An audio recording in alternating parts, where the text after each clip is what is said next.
Бириккен Улуттар уюму 100 жакыр үй бүлөгө 100 000 сомдон берет. Бишкектен вице-мэри Азат Узаков кармалда. Дики Армандын энеси кыргыз элинен кечирим сурады. Сиз көрүп жаткан Айтмакчы программасы саламатсыздарбы, студияда Айперешен Колова. Эмгек, социалдык камсыздоо жана миграция министрлиги менен Бириккен Улуттар уюмунун дүйнөлүк азык-түлүк программасы Кадамжай жана Жумгал райондорунда 100 аз камсыз үй бүлөгө жакырчылыктан чыгууга жардам берүү максатында социалдык контракт боюнча пилоттук долбоор баштады.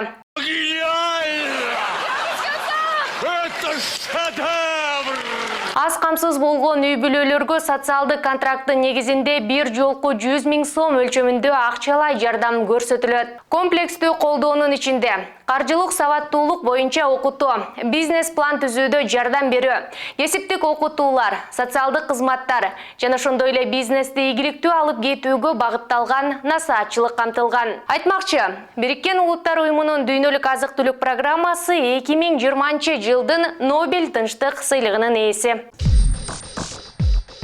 Бишкек шаарынын вице-мэри Азат Узаков социалдык объектилерди курууда акча каражатын уурдоо боюнча кармалда. Бул тууралуу Улуттук коопсуздук комитетинин басма сөз кызматы билдирди. Маалыматка ылайык, вице-мэр Азат Узаков өкмөттүн аппаратынын курулуш, транспорт жана коммуникациялар бөлүмүнүн башчысы болуп турганда, жеке компаниянын кызыкчылыгын көздөө максатында коррупциялык схема уюштурган. Анда Чүй облусунун Кош-Коргон айылындагы Каракеев атындагы орто мектептин курулушун каржылоо Узаков мамлекеттик курулуш комитетинин жана Чүй капиталдык курулуш башкармалыгынын кызматкерлери менен жең ичинен сүйлөшүп алып, натыйжада объектини жасалма ишке киргизүү менен бюджетке 11 миллион сомдук зыян келтирилгени айтылган. Мектептин жер төлөөсү, ашкана, спорт залынын курулушу бүтпөй, имараттын фасады толук жабдылган эмес. Айланасы жашылдандырылбай, коопсуздук системасы, электр менен камсыздоо иштери бүтпөй калган деп айтылат билдирүүдө. Атайын кызмат текшерүү иш-чараларды бюджеттен, гранттардын жана донорлордун каражаттарынын эсебинен курулган баардык мектептерге карата жүргүзүлүп жатканын билдирди. Дики Арман Каймана аты менен белгилүү болгон казакстандык Арман Жумагелдиевдин энеси кыргыз элинин уулунун жана өзүнүн атынан кечирим сурады. Роза Жумагелдиева ортодо улут аралык нааразычылыкты туудурган түшүнбөстүк жаралып кеткен окшойт деп түшүндүрмөлөгөн.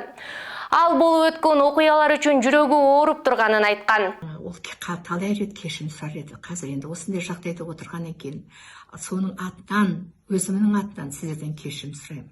Анын өзүмдүн атымдан кечирим сурайм. Мындай ою жок эле. Жүрөгүм ооруду. Кыргыз элин мекенчил, керемет калк деп жакшы көрөр эле. Алланын буйругу чыгар. Кыргыздын кызы Айкөл Аликжан кызына үйлөнгөн. Алар менен кудагый болуп олтурабыз. Ал мага тунгуч неберемди төрөп берди. Куда 1000 жылдык, күйөө бала 100 жылдык дешет. Пайгамбар күйөө баласын сыйлаган.